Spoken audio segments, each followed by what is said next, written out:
All right, tonight we are going to be talking about the laws of lifetime growth. Because, I mean, hey, who wants to grow for a season when you can grow for a lifetime? Who wants to grow for a year? Or, I mean, worst of all, who wants to say, oh, yeah, remember back?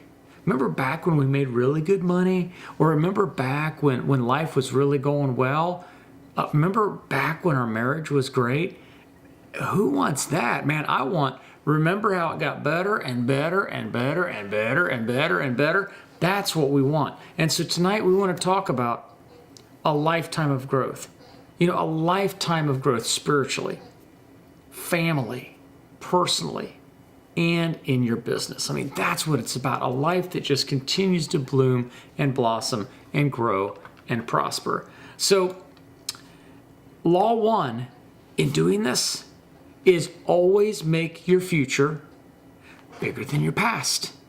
If you want a lifetime of growth, a bigger future is essential. So in other words, what that means is we don't say this year we're going to play smaller than we did last year. We don't say this year we're going to play the same as we did last year. Because the problem is in this world we live in, we are in a state of growth or a state of decay in everything that we do.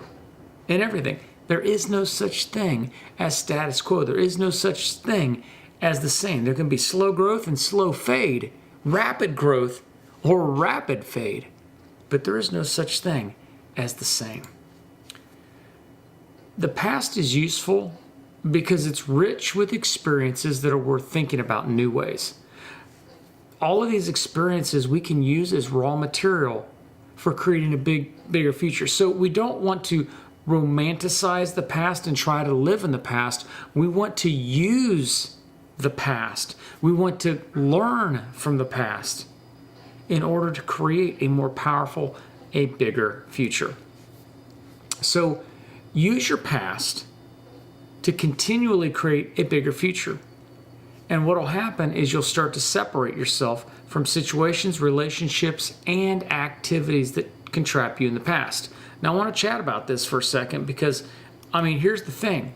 People that don't learn from their past are doomed to repeat it. I want to repeat that. People that don't learn from their past are doomed to repeat it. Activities that aren't learned from are done again. And I see this all the time. I mean, a lot of my background, a lot of my education, a lot of what I've worked on in my life is behavioral and relational.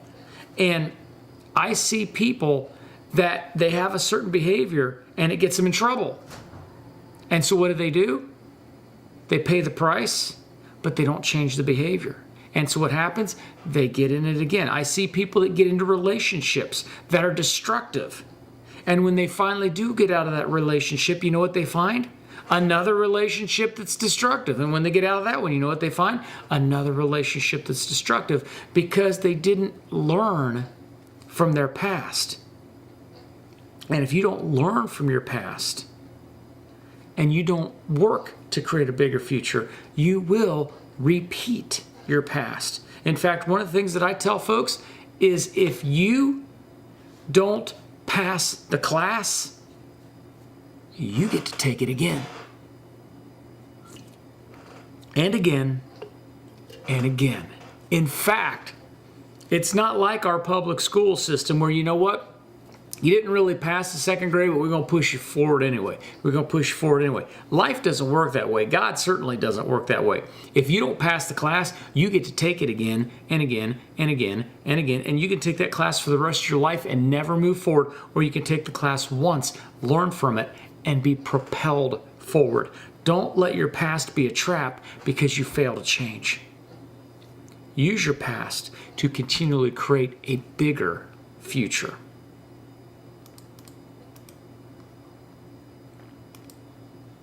Abraham Lincoln said, the best thing about the future is that it only comes one day at a time. I mean, come on. How many of us get hung up on our big future, our big plan, and it freaks us out, it scares us? Hey, it happens to me sometimes because I dream big. But when we break it down to what do I got to do tomorrow to have this future? And then what do I got to do tomorrow to have this future? Best thing about the future is it's only coming at us. You may have this big grandiose picture, but don't let it freak you out, because your future's only coming at you one little tiny day at a time. And folks, we can all deal with one day at a time. The future is that time when you wish you had done what you aren't doing now. The future is that time when you wish you had done what you aren't doing now. What does that mean? It means the future is when, man, I wish I'd have built my business when it was hot. Man, I wish I'd have talked to those people that someone else got. Man, I wished I'd have gone to that training and got myself propelled into the future. Man, if I'd have just paid the price back then, I'd have the future I want right now. But instead, we're lamenting the future we don't have right now because we didn't pay the price in the past. Folks, I'm going to tell you, I'm a fan of direct sales because I paid the price.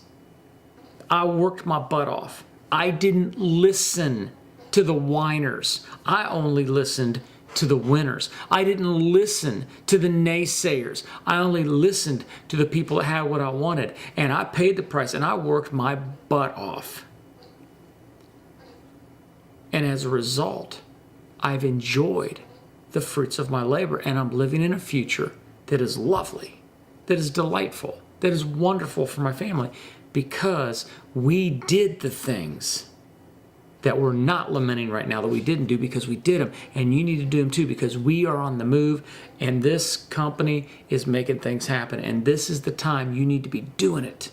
This is the time you need to quit making excuses and start creating results, so that a few years in the future, you aren't wishing you had done it right now.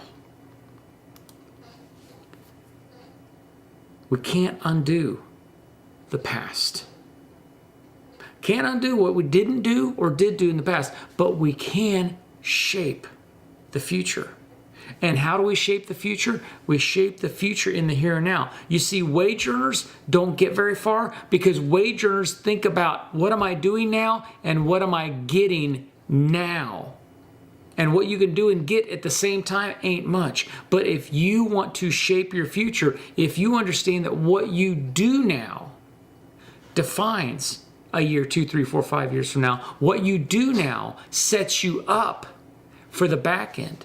The price you pay now creates the benefit down the road. And if you understand that and you take advantage of that, you can shape the future by what you do now.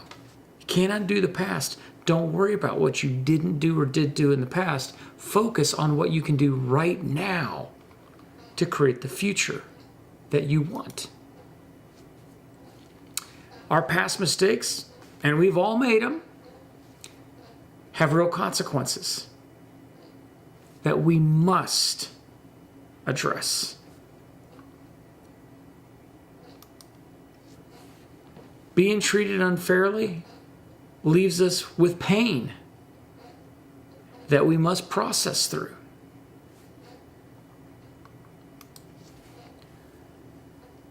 The problem is, we often add to the misery of previous missteps or mistreatment by letting remorse or resentment haunt our mind. In other words, listen, if we do things wrong, we got to pay the price sometimes. But we don't have to make it worse by continuing to mourn or have resentment that keeps us down. That's a choice. And that we don't have to do. You know,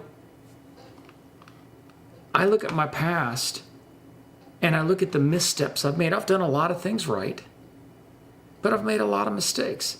And you know, I could look at the fact that I made choices early in my life that I'm now paying for the rest of my life, health-wise.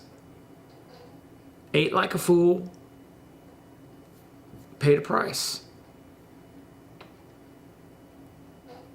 Wrong decisions have consequences.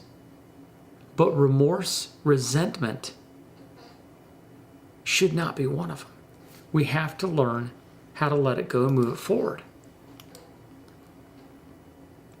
Here's where it starts. Forgiveness. Forgiving others and showing grace to ourselves lets go of the baggage.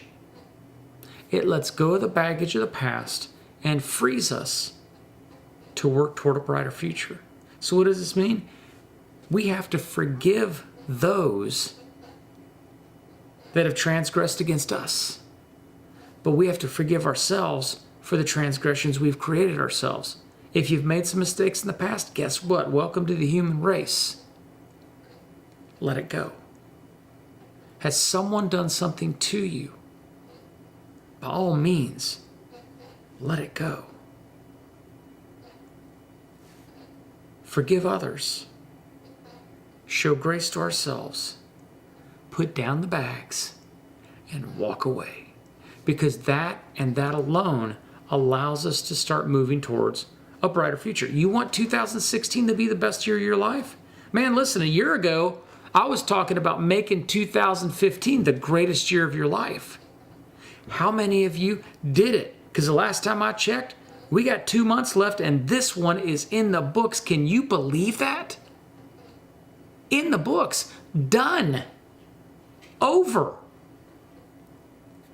And it's time to say, is 2016 going to slide by and be another mediocre year? Or is 2016 going to be an extraordinary year? Again, most people grossly overestimate what they can get done in a month. And they also grossly underestimate what they can get done in a year. What do you want to get done before the year's up? What do you want to get done next year? Well, number one on the list is let go of the boat anchor past that's holding you back. Forgive others. Forgive yourself. Put down the heavy bags so that we can move forward with velocity. There's 2 ways we can face the future. One is with apprehension. The other is anticipation. So let me ask you a question. Are you anticipating an amazing 2016 for you and your family? And are you planning to make that anticipation come true? Or are you looking at 2016 with apprehension? What's going to happen? What am I going to do? What's it going to look like? Are we going to grow? Are we going to shrink? What's going to happen? Folks, we create our reality. If you are apprehensive about it, you'll have reason to be. But if you're in anticipation of it, you will have reason to be. And who chooses? You do. You do.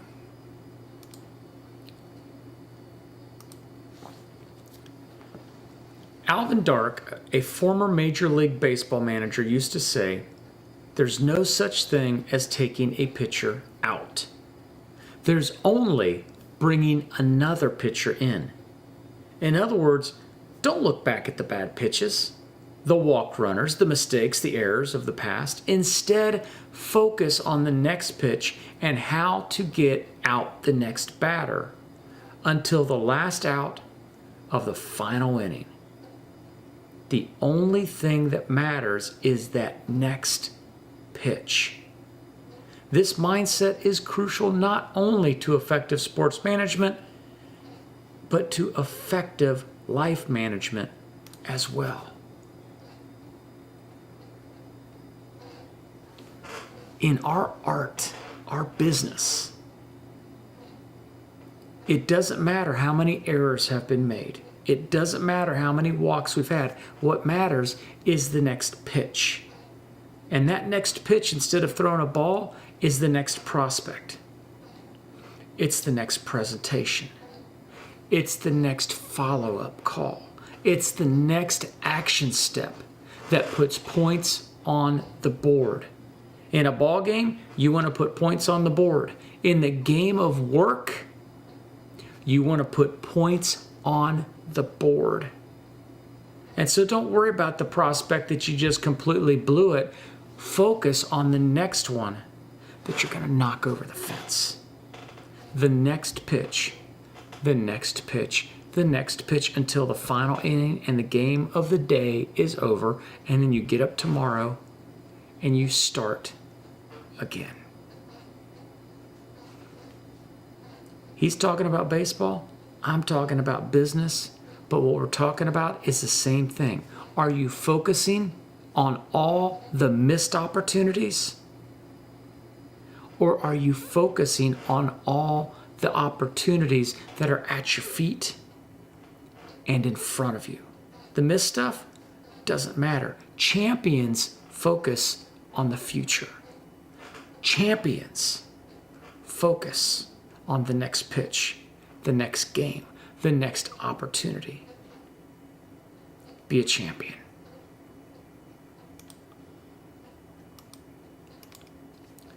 So let's look at 5 steps to make your future bigger than your past. I mean, come on. Who's with me? Who wants a bigger future? You want a bigger future? I want a bigger future. I want a lot bigger future, man. I'm excited about the future. I hope you are too. So 5 things that will make your future bigger than your past. Review. Reflect. Recover.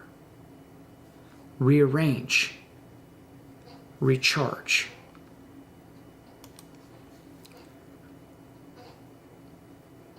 Look at your past and review. What worked? How can I make it work better? What didn't work? Let's not do that anymore. What's next? Review your past. Reflect. Reflect on the emotions, the ups, the downs, the learning opportunities. Recover from the mistakes.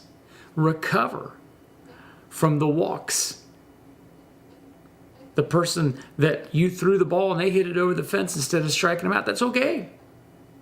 Recover. Rearrange.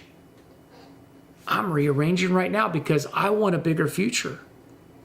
So I'm looking at my past and I'm rearranging and I'm changing some things around. Tammy and I, we changing all kinds of things around right now, not just for the sake of change, for the sake of growth. We've looked at what's working in the past and we got some things that need to be changed. So we're looking at some logistical changes. I'm making some scheduling changes. One of the things I'm rearranging right now is my week. I need a day every week to build curriculum, to record programming, to get everything I need done to serve my team. And so one of the things I'm rearranging is Wednesday is now production day. I got a couple appointments I take, standing appointments I have in the morning, and then after that, the rest of the day, I'm in lockdown mode. Wow. Yep, we're live. Woo, sorry about that. But I'm in lockdown mode on Wednesdays for one simple reason.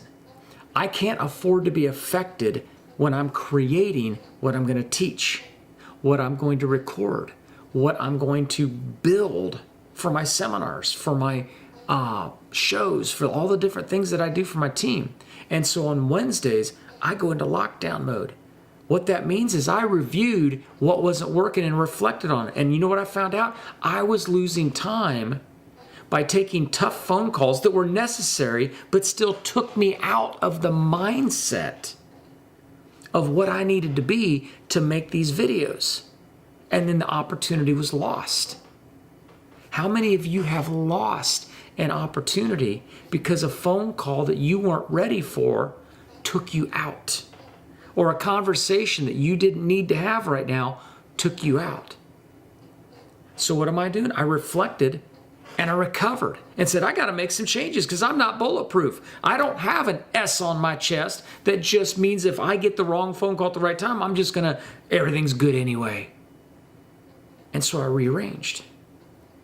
And now, if you call me on Wednesday afternoon, you got about a 0% chance of getting me to answer because my phone won't even be in my possession.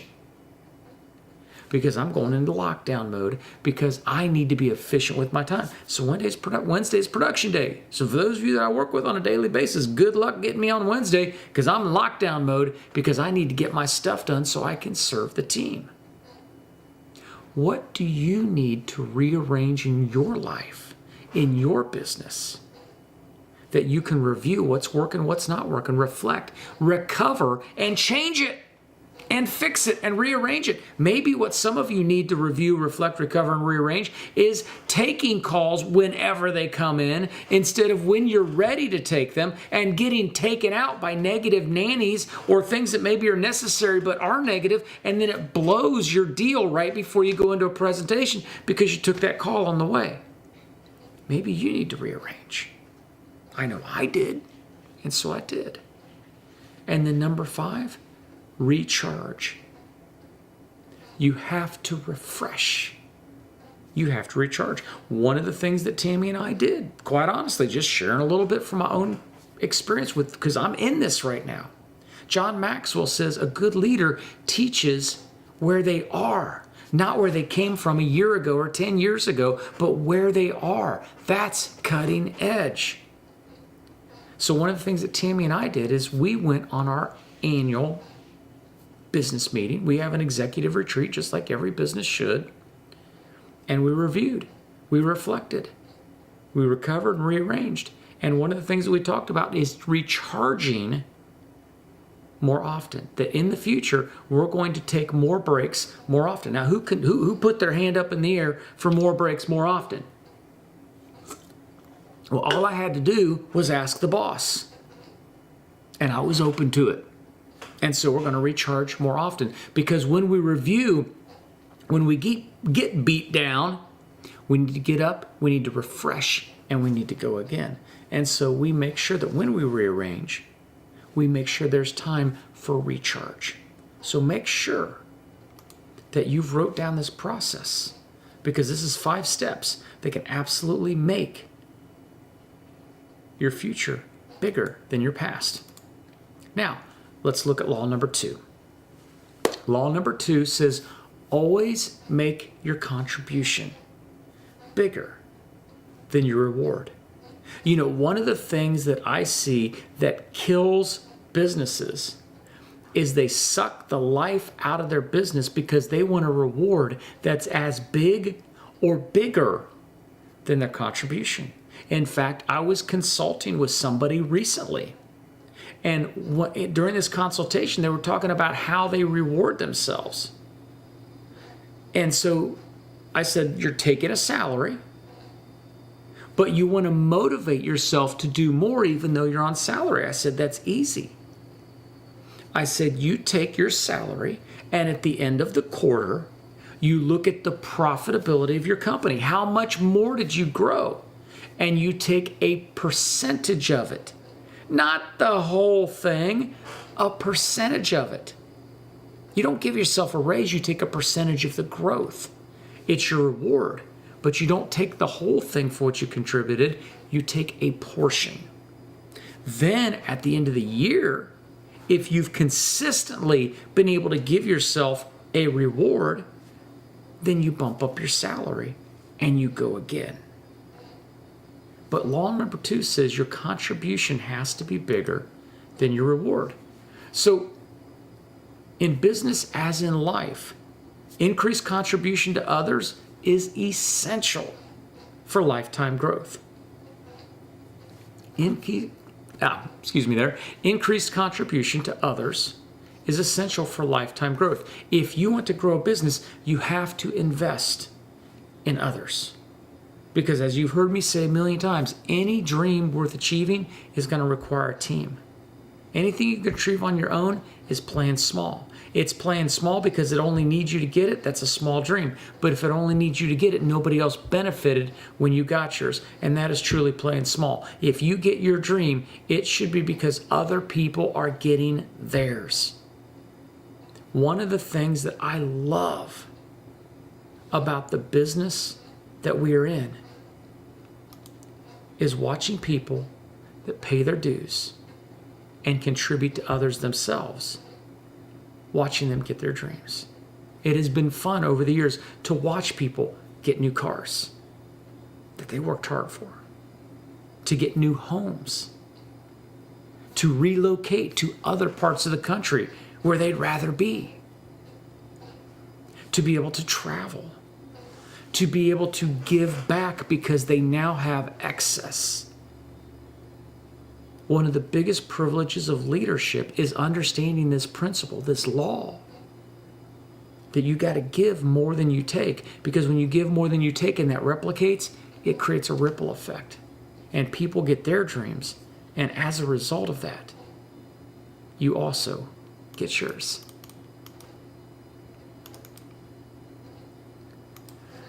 As you become more successful, numerous rewards will come your way. Trust me, it's awesome. But greater income, praise, recognition, reputation, status, capabilities, resources, and opportunities, these are all desirable things. But they can all be growth stoppers. When greater income comes, it's easy to get comfy. When praise and recognition comes, it's easy to get ego invested.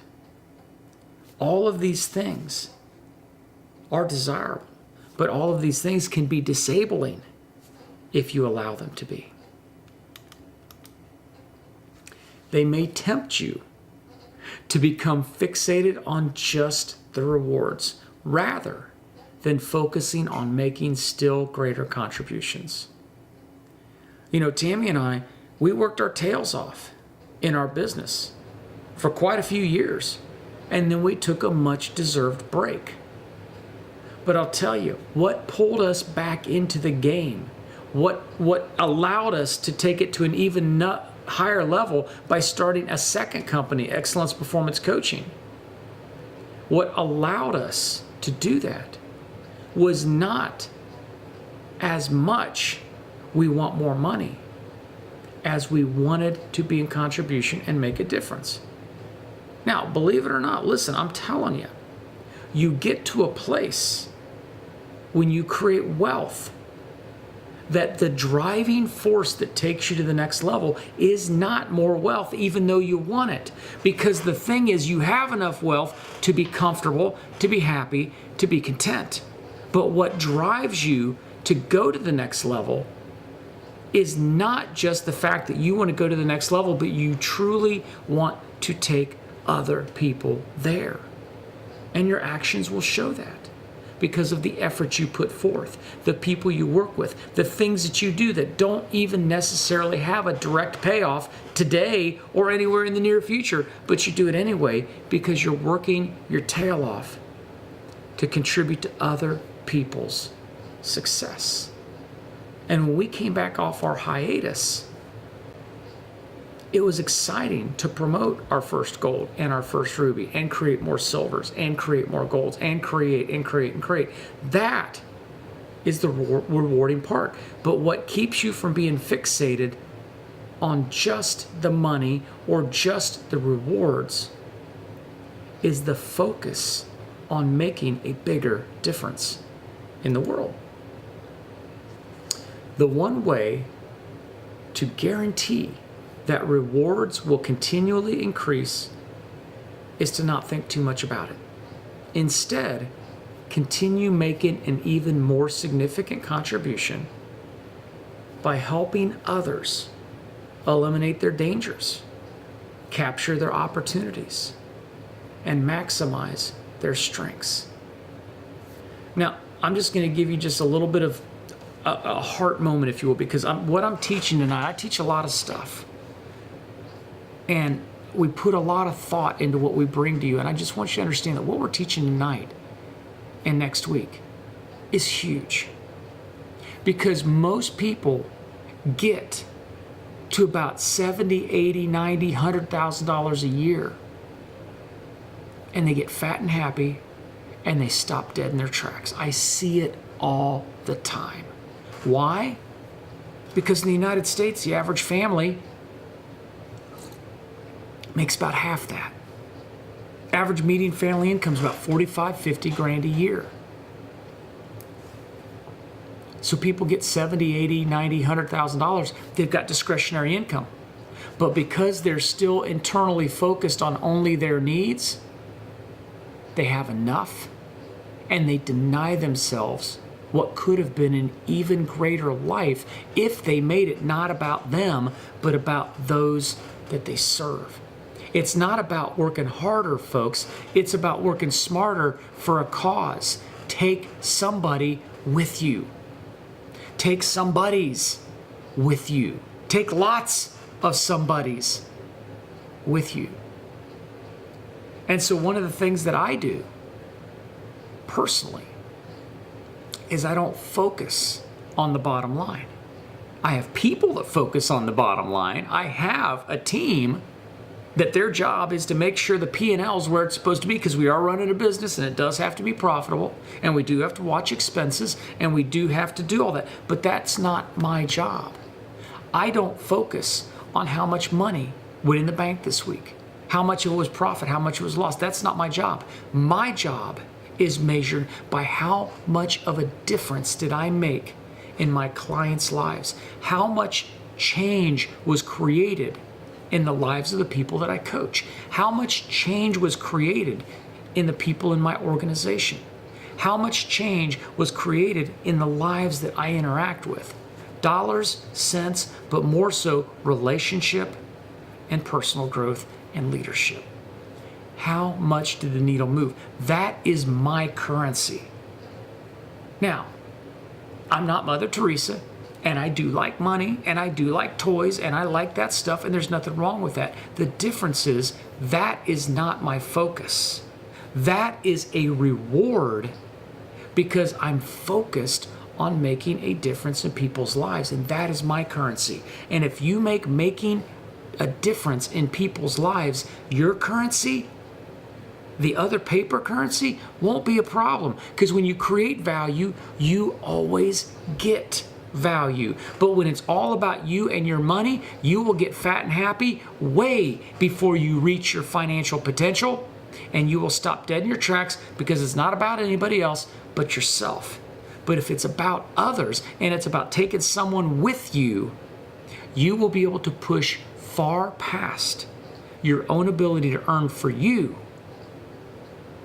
and you'll be able to live the life of your dreams solely because you are focused on the significance of contribution.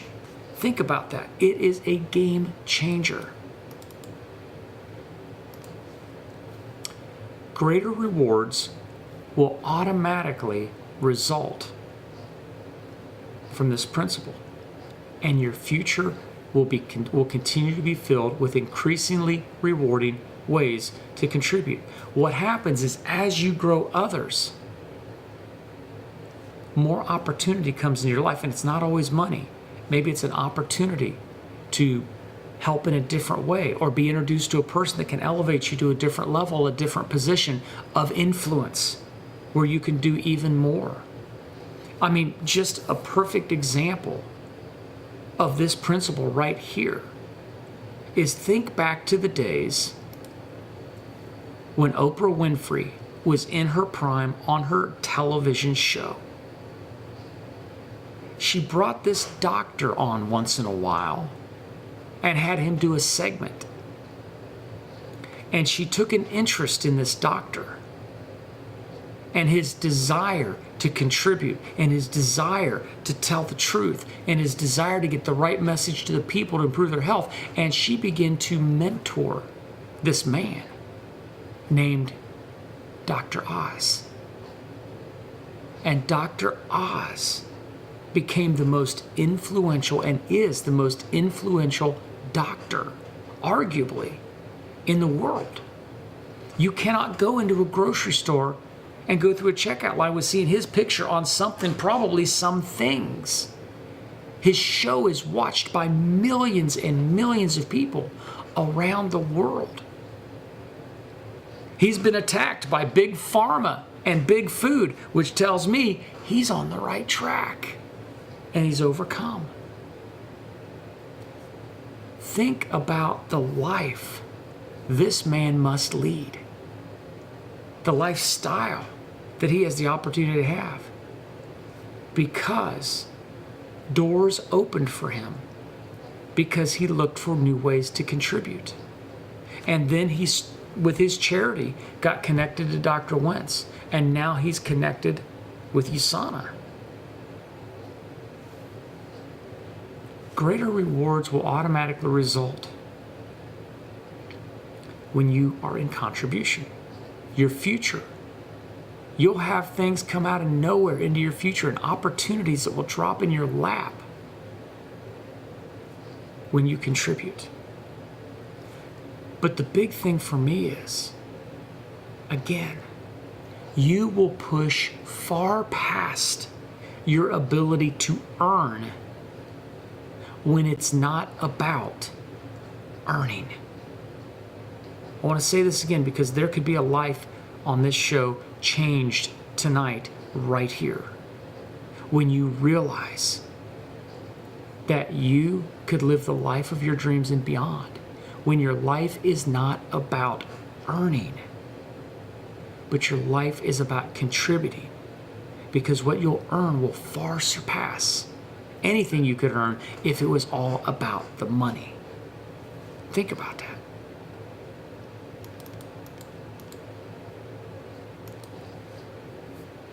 Focus on creating new kinds of value for larger numbers of people, and you will ensure that your contribution is always greater than your reward. Because your reward will grow, but you want to put in more than you take out. So if you want to take out more, put more in, and figure out how to create new kinds of value for large numbers of people. One of the reasons we do this show and the other shows that we do, I have a radio show. We have this. I have a program called Men of Excellence. It's a ministry for men. We have all kinds of things that we use technology to touch many, many, many more lives than we could ever touch one-on-one or on Skype or by the phone, because of this principle right here. And that is finding and creating new ways to touch large numbers of people. We do our Diamond University style training, Building Your Dream Team, online to touch large numbers of people around the world instead of a few people locally. Because when you do this, you'll always make sure that your contribution exceeds your reward. You find new kinds of value. How can you create value in a different way?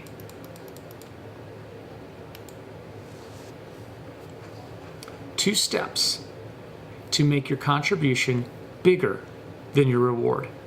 A life not lived for others is not a life, says Mother Teresa. And I couldn't agree more. When you make your life about others, the rewards are great. And we're not just talking about money.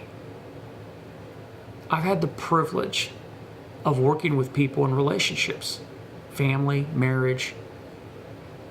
And when you help someone get back on the right footing there, it's the best feeling in the world. I've had the privilege to help people build businesses that have become full-time careers and allow them to be home with their children, to be home with their spouse, to be home in a home they own. That's rewarding. A life not lived for others, I can't imagine that. Well, actually I can, because I did that at one point and it was empty. But a life contributing to others, that's never boring. So let's look at this. Step number 1, adopt an anti-entitlement attitude. Believe that you must give before you receive, because believe it or not, you must. Expect to serve before feeling like you deserve a reward. Believe you must give before you receive. Invest before you get a return. And expect to serve before feeling like you deserve a reward. You know, it's interesting. The church that I go to is a mega church, and I'm proud of that. Because this particular church called Bayside Community in Lakewood Ranch area, 13 years ago, didn't exist.